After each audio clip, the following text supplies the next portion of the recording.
what it is about Albany that is so interesting and so exciting is its potential. It's history, it's architecture, it's people, it's places, it's stories. It's so much that could happen in this city if we could all just have a little bit more fun and take ourselves a little less seriously. I think we could reach our potential. Around Albany. So I was born in Pine Hills in the 90s, and by the year 2000, my family had moved up to Clifton Park. And so I grew up in a neighborhood without sidewalks, and I was miserable. And I didn't really understand that I was miserable until I explored. And when I was 19, I booked a one-way plane ticket to Europe, and I backpacked all throughout Europe for several months. I saw so many places, ideas, cultures, communities, and I was exposed to all these ways of life. And after years of being told that Albany was dangerous and scary and not a good place, I decided to move right back to downtown Albany.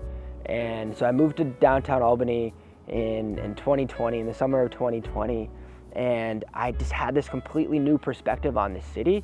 I was able to reconnect with old friends, and I reconnected with the woman who babysat me when I was a baby.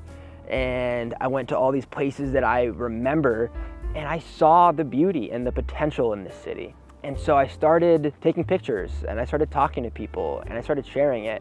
And what I realized is there's so many other people that think Albany is really cool. And there's a lot of people that think Albany is not so cool. And little by little, post by post, I was able to really reach more and more people. Some love it, some hate it, but at the end of the day, if you're making somebody feel something, you're doing something right. And what I love to do is tell stories and share things that I find are interesting. And odds are, if I find it interesting, you probably find it interesting too. And over the years, this thing has grown into something that's really, really special and really appreciated by a lot of people. Whether it's helping somebody who's new to the area find ways to get involved, find events to go to, learn about the neighborhood they live in, or it's somebody who moved away and wants to stay connected to the area. It's a really valuable thing. And since creating Around Albany, we've expanded to Troy and Saratoga and Schenectady, and we believe that every city can benefit from what we're doing. And not only that, but the capital region as a whole has an opportunity to better connect itself from city to city. And that's really the strength. I think the word community really means connection and making connections and feeling connected. And the more connected we are to each other, to ideas, to places, to stories, to history, the stronger our community is, because we feel like we can fit in and we feel like we have a place that is rich in more ways than just money. I start my days very, very early in the morning. I wake up 4:35 a.m. and I work out. I move my body and I clear my mind and I disconnect for a little while each day. And once I leave the gym and I feel this excitement, this energy, and I never know what each day is gonna bring. I really don't plan that much. I really let the wind take me where it should. And that allows me the freedom and the ability to find things organically that are happening. And the best thing is when somebody shoots me a message and says, hey, this thing is happening across the street, you should go and check it out. And I do, and I meet somebody new and I learn this new story and I get to capture it and share it and tell it and hopefully help bring people together and bring good things to the surface. One thing I love doing is finding my way to a rooftop. Maybe I should be there, maybe I shouldn't, but I have a knack for finding my way to the top of a building.